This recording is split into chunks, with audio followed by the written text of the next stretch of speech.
take a good look at your past? Have you ever wondered exactly what you might look like in 40 or maybe 50 years? 3, 2, 1. Contact is the secret, it's the moment when everything happens. Contact is the answer, it's the reason why everything happens. Contact. Let's make contact. 3, 2, 1. Contact. Will you look at that? I've only had the bike for 2 years and it's already falling apart. Only 2 years, huh? Yeah. Donald, today we're going to talk about how long things last. Okay. I think you need a bulldozer. You do, huh? Hey, they're good for 5 or 6 years. Or a mule. They live to be 25. What do you want me to do? Trade this in for a mule? I got it. I can get you a great deal on a giant tortoise. Well, come on. They live to be 100 years old. A giant tortoise.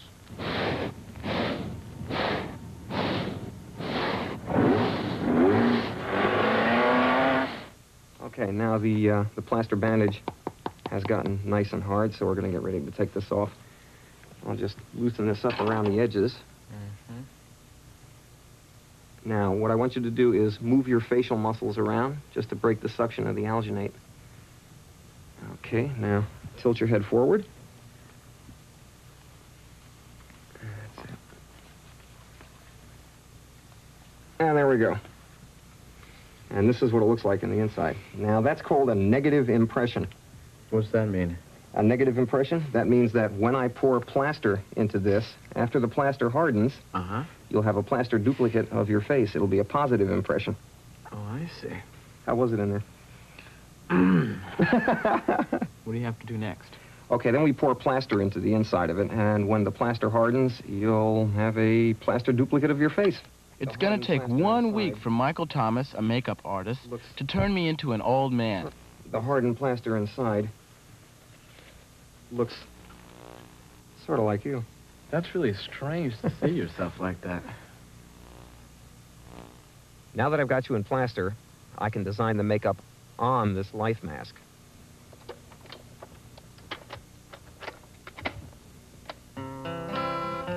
You know, Trini, that's my favorite song in the history of the world.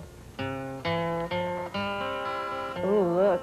Here's Tony, that guy from last summer I told you Oh, about. let me see. Whoa, he's all right. What's his number? Oh, Lisa, is that you? Yep. You look so different.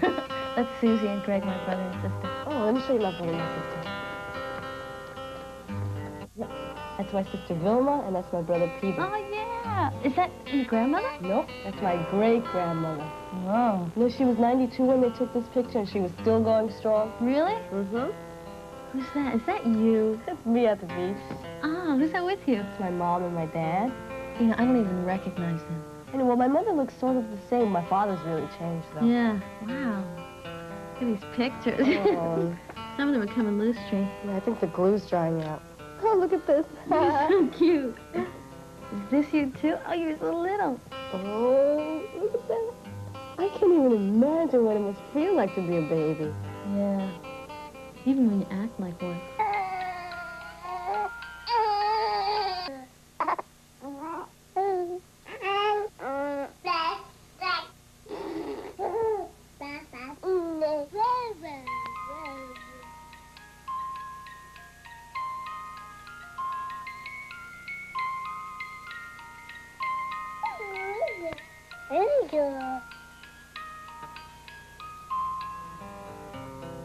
You know, I love it when people talk about the good old days. Yeah. They remember things I can't.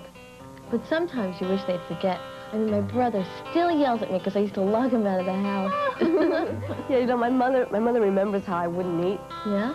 Oh, I'm sorry. It's cold. Were you always thin? I'll show you, wait. Here. See this? It was taken just after I was born. I weighed 5 pounds, 4 ounces. That's tiny. I know. I really had to worry for a while. Yeah, but nowadays they can do a lot for babies that are born too small. It's a life or death emergency when a baby is born several months too soon. But now these babies can often be saved in special hospital units like this one in Denver, headed by Dr. Beverly Coops. So you have machines that can breathe for the kids, heart machines and lung machines, and all these machines that help them. Excuse me. Okay. Hello? Okay, is she coming down right now? Great. Tell them I'll meet them in the nursery. Okay, I'll tell Goodbye. Excuse me, I have to go to the nursery now. You can come along if you want to.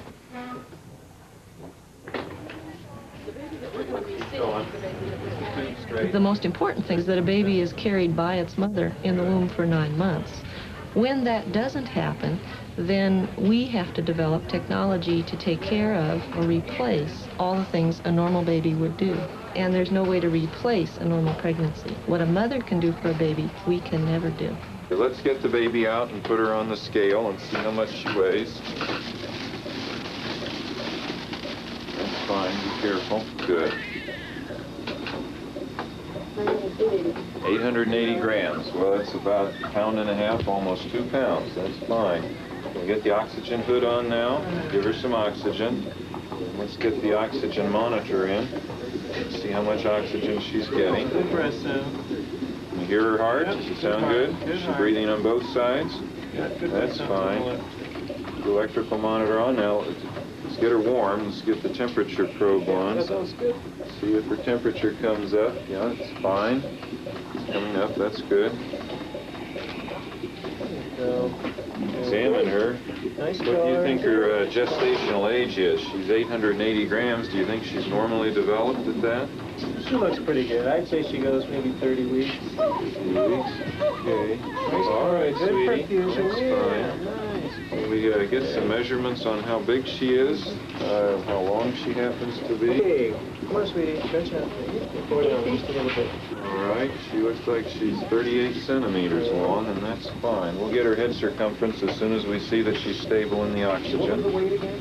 880 grams. Can we put a... Tucker, 301. That's Dr. fine. Hay, 661. Right here, here's the Doppler. Dr. Coop, 40. Tucker, 301. Get the blood pressure cuff on her. And that's in case we need to suction her out. Keep her mouth open. There's your cuff. How does she look, Cal? Do you Still think looks good. Good color. Good color. What we got, You about think- 30%? Do you think we'll need to put in an umbilical catheter at this point? I think we should watch her a little bit first All to see right. how she does. That's fine. Very healthy baby for this small. Dr. Hay, call 661. Dr. Fuller, call 359. Yeah. After all this, babies still need to be held in someone's arms. And the hospital sees that they are. Lisa, this is Grandma McDonald. Hi. Hi. Grandma, this is Lisa. Nice to meet you. And who's that? This is little Melissa Thomas. How old is she? She's about 11 days old. 11 days. Grandma's been coming to our unit for about 10 years now and likes to hold our babies for us. Oh, you're not the baby's real grandma?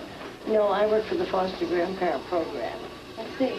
Why do you have the grandma that's coming in to hold the babies? And she gives them a lot of tender, loving care. Is that important for little guys? Oh, it sure is. I think so. It's important for me, too. And was she a premature baby? No, she sure wasn't. She was a nice full-term baby, just had some problems with her heart. And she's all better? She sure looks it. Well, I guess that's one thing they haven't made a machine for. Good old tender, loving care. And the look on her face. She just loves it. Isn't she precious? This is a darling. Yep. You like your Grandma McDonald? She better. She has to put up with me. Grandma, could you let her hold Melissa? Of course. See if Melissa likes it. Come on, Melissa. Oh, look at this. I guess. Yawning. Hi there. It It wouldn't be fair for such a little baby to go without being hugged and cuddled like a normal baby. Oh, sweetie, you want to get up a little while? Huh? Would you like Grandma to take you, give you a little lovin'? So when their mamas can't be there, people like Grandma McDonald come every day. This a little tiny tight. All those wires and tubes don't matter when a baby needs a friend. It's wrapped up here so you don't get cold.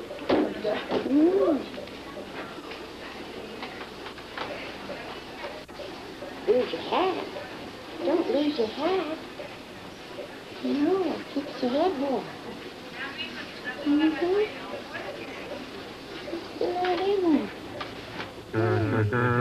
An adult mayfly lives for only one day. A rabbit can live for about 12 years. A cat may live for 16 years. A dog can live for 20 years. A lion can live for 30 years. A pelican can live for 45 years. A dolphin can live for 65 years. An elephant can live for 68 years. People can live for 80 years.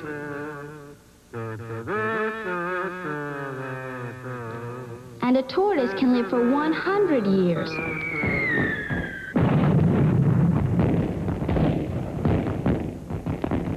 So what? Some giant redwoods can live for over 1,000 years.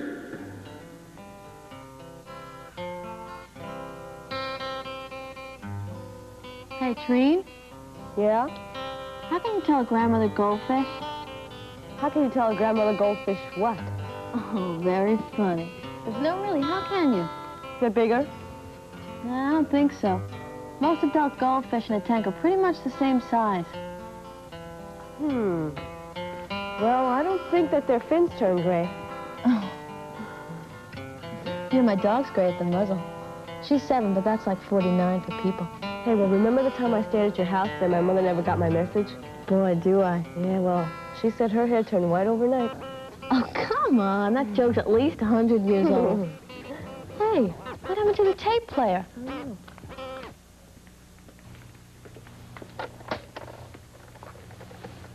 Maybe the batteries are dead.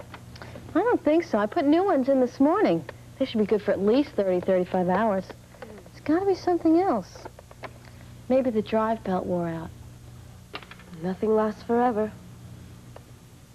This is just regular rubbing alcohol, and it's to clean the oils off the skin so that all the stuff that we're going to be putting on your face is going to stick properly. Alrighty. This is what is known as a foam latex appliance. It's made of foam rubber, just the kind that you might find in a foam rubber cushion, but it's a lot finer. It took me a whole week to make these 3 foam pieces from the Plaster Life Mask. When I start to get it to be about 50, 60 years old, where am I going to start to see the wrinkles and whatnot? Well, probably the skin around your eyes. That would tend to wrinkle up. And also, go like this. Make like you're smelling something really bad. Go ahead. Like That's it. that. And you see that line over there? Look in here. See that? That's another line that gets very, very deep. Young skin is just like an elastic band. When it moves, it snaps back. You mean like a rubber band? Right. But then when you get older, it starts getting less elastic, and it starts getting more plastic. And when something is plastic, that means that it can be moved, but when it moves, it stays there and doesn't snap back like rubber. This piece that I put under your neck here, yeah, this is what would happen from about 75 or 80 years of gravity. This is very, very soft skin under here, the skin on your throat. And so many years of gravity would tend to pull it down. And when it gets less elastic, when it loses its ability to snap back, it just kind of gets pulled down and stays pulled down. Okay, so far so good. This is the last of this, right? Yeah, these are all the foam latex pieces. You got 1 neck and 2 cheeks, and that's all you get.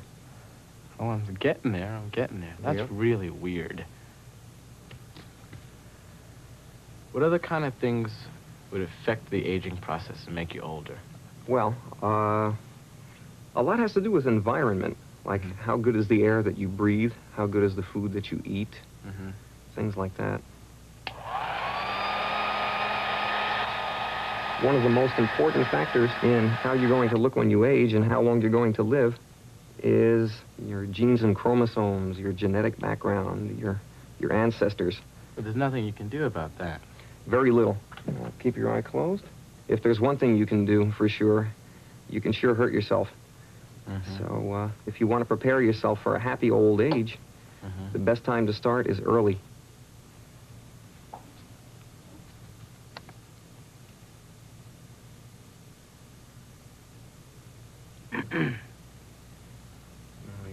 Let's see. Don't fool around. All right, just relax the face. Well, how do you feel about getting old? In a way, I'm looking forward to it, you know? Yeah. There's all that life experience ahead of me that I'm looking forward to.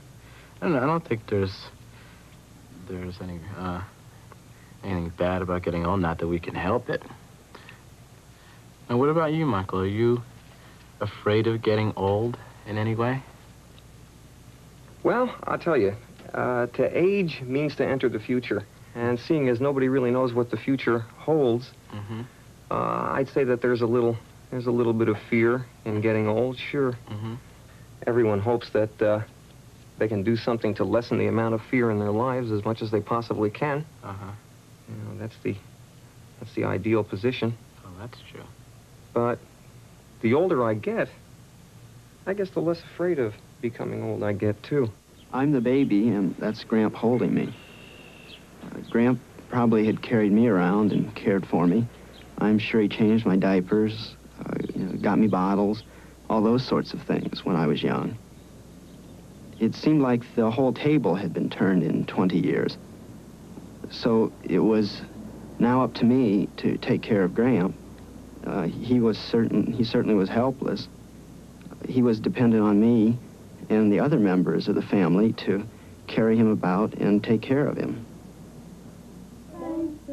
Our family has always been close. We always share our holidays together, and we celebrated together when Josh and Hillary were born. And the fact that we were such a close family, I think that may have helped us prepare for Gramp's death. We had to prepare ourselves to get along without him, though at first it was hard to even admit he was sick. I came back from high school as soon as I graduated, and I was probably the first one that noticed Gramp was, as they would say, failing, because I hadn't been around him as much as everyone else had. This one particular day, it was a very bad day for him. Everything seemed to be going wrong. All of a sudden, he turned to me and said, I'm afraid. I don't know what's going on. He just asked me then, he said, well, will you stay around? Will you stay near me? And I told him I would. After that, we could all see how quickly Gramp was losing control. You never knew when he might do something strange. You know, it must have been as confusing to Gramp as it was to us. There were many times when, if you didn't keep your humor and laugh about things, it would have been very, very difficult and very hard. And we used to laugh many times over things, not about him, but about things that he would do and say. Gramp loved birthday parties, I think, just as much as the kids did. And Hillary was thrilled, I think, to have a grandfather who lived in an imaginary world so much like her own. Yeah, I remember one day I was about 3, and me and Grandpa took a walk, you know, and we saw we only saw 2 red rabbits, 2 yellow rabbits, 2 purple rabbits.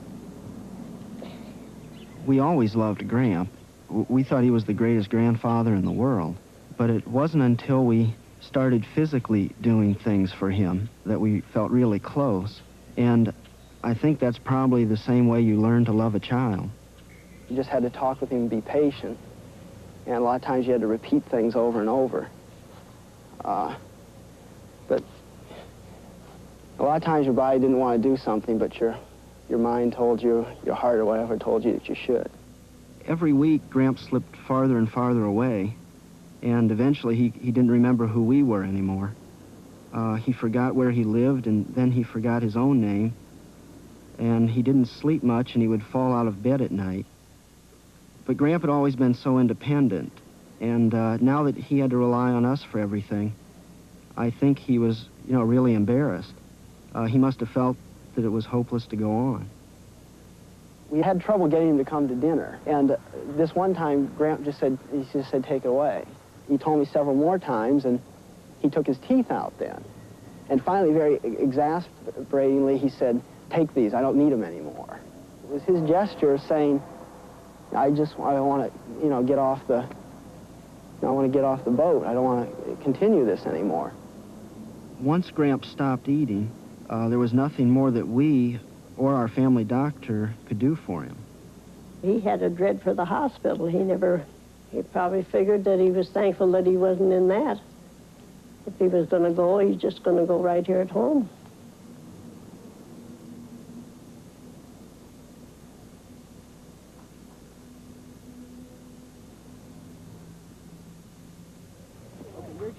I think we gained a lot of things from Gramps' death. We learned that life does go on, and we got a better sense of ourselves. You get more strength. You get patience. There's a feeling of closeness with the whole family. Dad gave us all that, and it's just a good feeling to know that they're our family, and you can count on them. I'd like to be married for 65 years. Don't you think that'd be great to be married for 65 years and know that somebody loves you that long? Sure. I go like this. Which way? This way? way? You got it. That way? That's cool. Okay, go like this, please. Which way? This way? Yeah. You stretch that over your lip. That's it. Oh, we're really racing along now.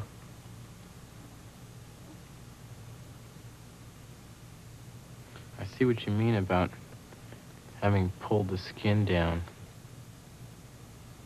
That is absolutely fantastic. Thank you.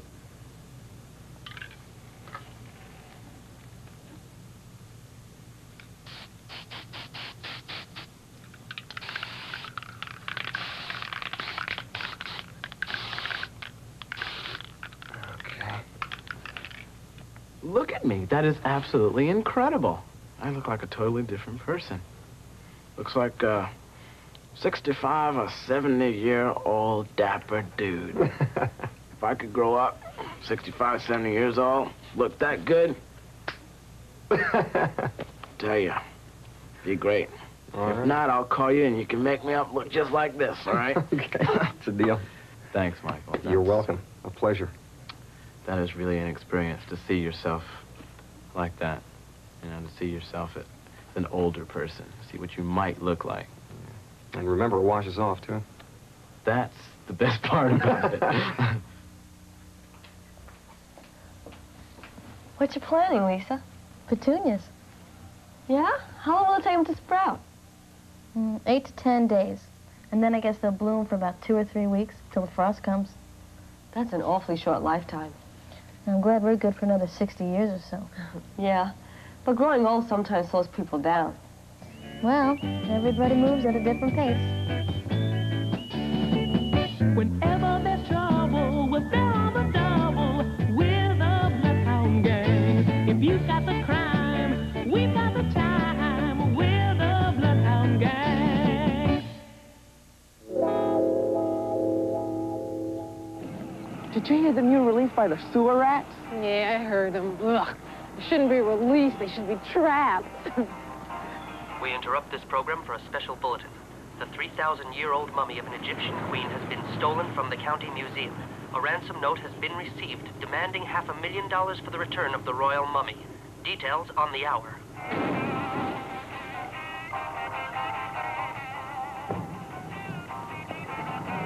Look at that!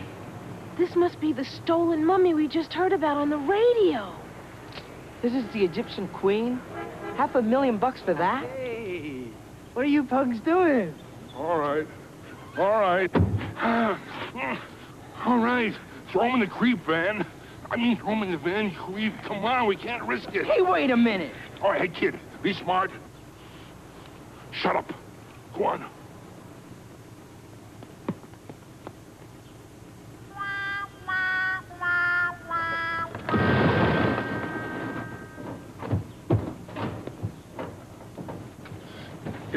Give me that. Close that door. Listen. It's too chancy to leave that mummy parked here. We get a couple of more tickets on it, and she'll be towed away. I'll tell you what. I'll stow this at the airport, and you pick me up. What do we do with the kids? Oh. Yeah, they know what we look like, so, bad news for them, huh?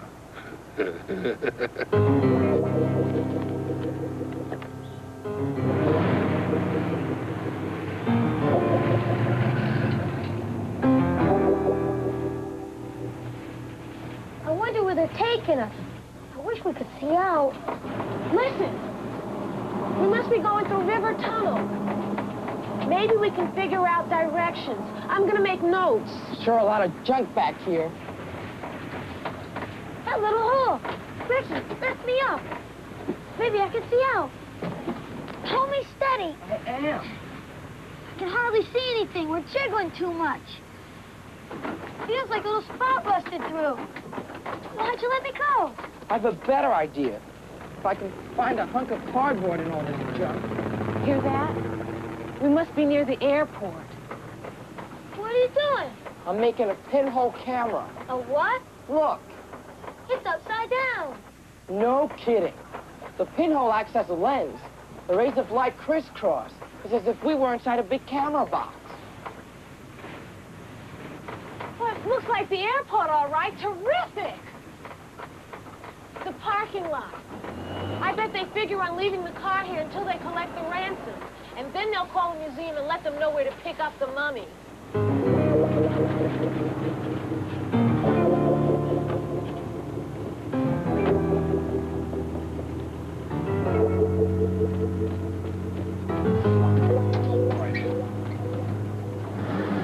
Well, let's get out of here. What about the kids? Leave them in the back. We'll take care of them later, huh?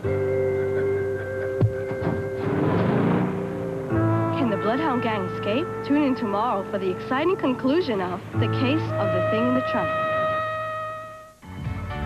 321 Contact is a production of the Children's Television Workshop.